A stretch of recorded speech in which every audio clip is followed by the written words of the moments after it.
my mother and father, they would pawn their best suit and their best dress, get it on Friday evening, have a drink in the local pub. But where we are now, there was about 8 of them within 100 yards. Each family had their own pub. And if you took any liberties near with that family, it could lead to all sorts of things. Normally punch up, the Saturday night punch up. Then the gents would go out Sunday, be another punch up after lunch because they weren't back in time to eat their lunch, and they used to call it dinner at the wall. When the wife started going off, they'd say, sod the dinner, fry at the wall.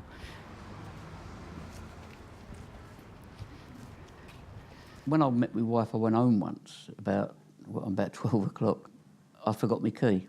And when my dad was in the morning, he said, your keys are here, how'd you get in? I said, lolly stick. My mum said, well, what are you worried about? Every lock in this street is from the same lock. Any key fits any house. You used to leave your front door open all day, and, you know, you were brought up, you don't touch neighbours' properties, anybody. You don't break into people's houses, you don't take liberties with the neighbours or anything. See, that was all very old, big old houses. That was all knocked down and made into private accommodation. Well, it's private then, but I mean, it's slightly better class private now.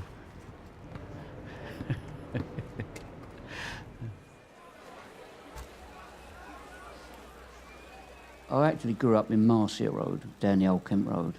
We used to have a little backyard and all it was stone, just stone. There was no flowers, nothing like that. The things we had in that backyard, and we used to have geese in there and ducks in there and all sorts of things, you know, ready for Christmas. Rabbits, always had animals in there. And you needed a cat because of the mice and rats. Yeah, we always had animals down there. It was a completely different world. We had no electricity, we had no water, we had no bath, we had no indoor toilet, which was lovely in the winter. We used to go to the local baths and shout out, oh, water number 5 and something like that. And if you were lucky, they'd give you a drop more hot water. But it was a terrible place to live. It was running alive with all sorts of vermin and that. I mean, when I moved round here into a council flat, I thought I'd gone to heaven. Could have a bath, I couldn't believe it.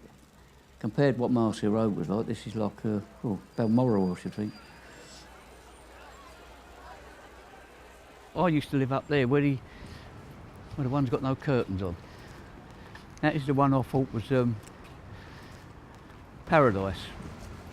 This was heaven, as far as I'm concerned.